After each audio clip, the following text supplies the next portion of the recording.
Now, of course, you can chop down the cherry tree, or, you know, a hickory tree or an ash tree or something like that, and split it and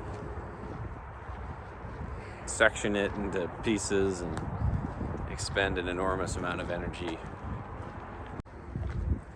Why would you do that when they literally grow on trees? One of the main reasons why power company right away is a great place to find arrow shoots is because it gets brush hogged regularly, you know, every couple years or whatever, which is pretty much perfect for copicing, you know, a bush like dogwood. You know, if you were to grow dogwood yourself, on your own property, you would basically do the same thing if you wanted to get atlatl darts and arrow shoots out of it. You would let it grow big and robust and then cut it all down, and it'll throw up new growth, and that new growth will give you perfect arrow shoots. And here is a prime candidate right here.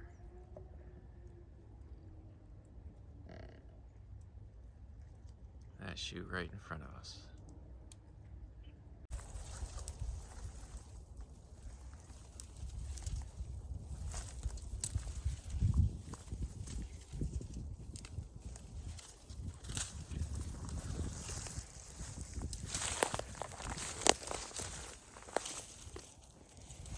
That's a nice long one. That might make a nice long fishing arrow or something.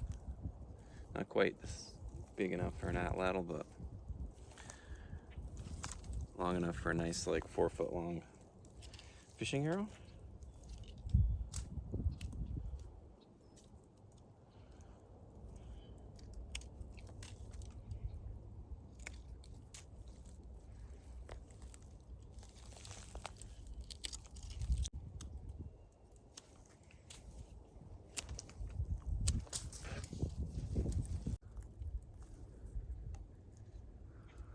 You can see at the end of this arrow shoot that brown pith in the middle. I think that's the only way that I really know of to distinguish between silky dogwood and red osier dogwood. We do have both species that grow here.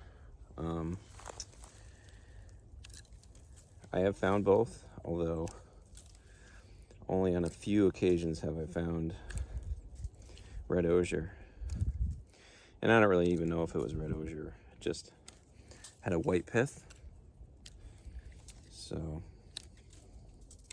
I mean, functionally, there's no difference between the two if you're trying to make an arrow out of it, so it doesn't really matter.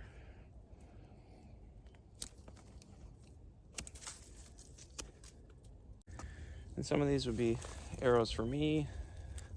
Some of these would be great arrows for the kids. You know, or a really lightweight bow. You know, doesn't have to be a kid's bow. Now, trying to figure out what size you're looking for, that's a good question.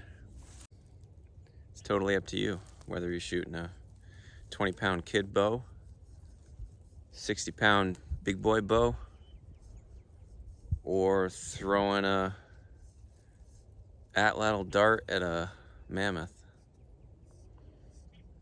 It's all the same thing. It's all a stick, a straight stick.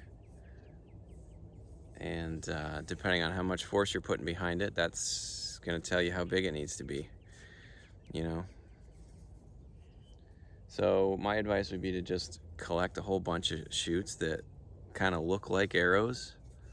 You know, make sure you know what species you're collecting, and make them into arrows and try them out, and you'll figure out pretty quick which ones are too weak and which ones are too stiff and what size you're looking for. And keep in mind that, you know, when these dry out, they will shrink quite a bit.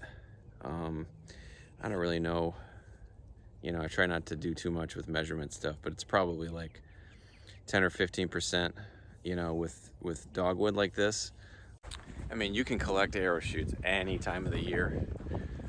If you collect them like, you know, in the summertime when the sap is flowing, they'll be much wetter on the inside,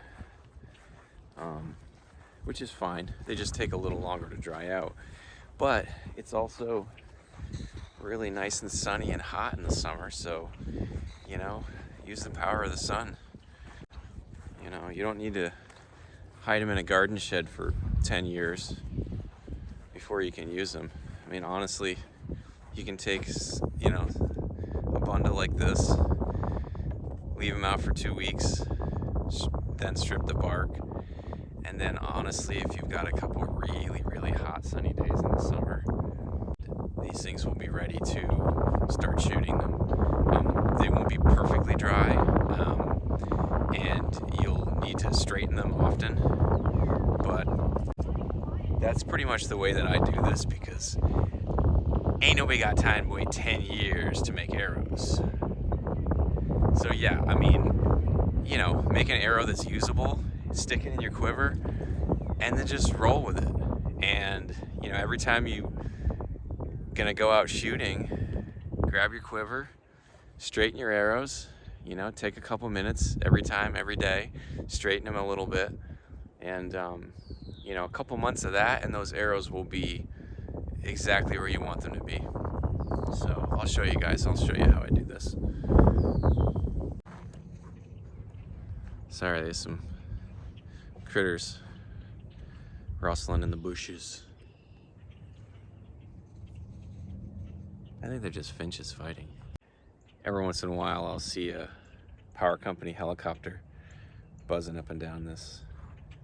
They fly along these lines to check the status of them and stuff. It's pretty cool. You know, usually they are paying attention and they look down and they'll see some wackadoodle with an orange hat on standing in the middle of the squigglies, and they're like, what the hell is that guy doing? I just happened across this hatch here, and it is gold. I mean, there are so many arrow shafts right here. Now, I wasn't planning on collecting rows today, so I did not bring my gloves. But my motto is, if you don't have any stitches yet, you're not trying hard enough. So yeah, watch me rustle a rose bush. There's some big honking thick rose shafts here. Oh, look at that. I didn't notice this. Big bulge right there. You know, I don't think this is multiflora. I really don't know. Oh, look it up. Google, what is this?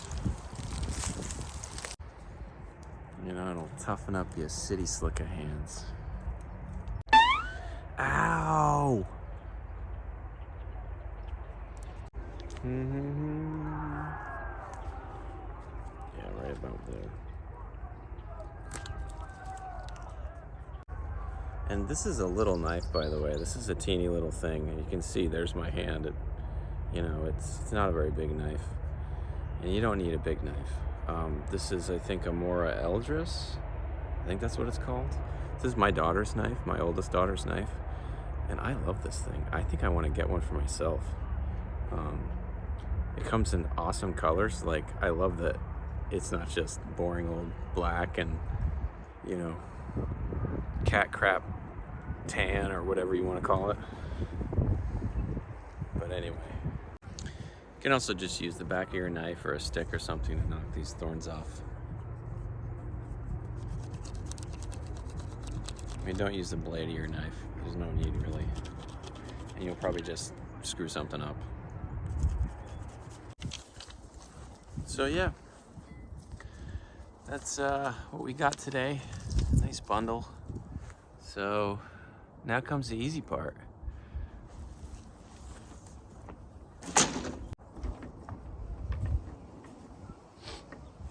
Don't put them on your lawn or anything, you know, they're just gonna suck all the moisture up from the ground. But yeah, deck or patio like that works really well. Or pavement or concrete or something. Or just a big flat rock. That would be ideal. And take them in at night. Don't leave them out overnight because the dew will collect on them and they'll soak all that moisture up. So yeah, leave them out during the day when they can get a nice suntan, and you know, about a week, and then you can start stripping the bark off and start straightening them. All right. Just one quick footnote. Everything that I just did will get you covered in ticks. I had 3 deer ticks on me. So when you get back, do a tick check. Take a shower. You don't want to get Lyme disease.